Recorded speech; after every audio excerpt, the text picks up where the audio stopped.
स्वागत है आपका आज के हमारे वीडियो में। टाटा मांझा हमारे पास जो पैनल पेंटिंग के लिए आई है उसमें डेंटिंग वर्क चल रहा है। इस गाड़ी में हमें टोटल 7 पैनल पेंट करने हैं।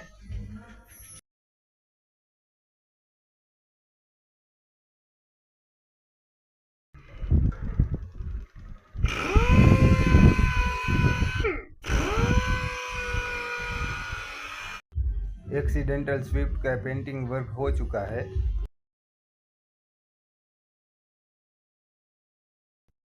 एक एक्सयूवी भी हमारे पास काम करवाने के लिए आई है। तो में पुट्टी वर्क के बाद अभी सरफेसर अप्लाई हो रहा है।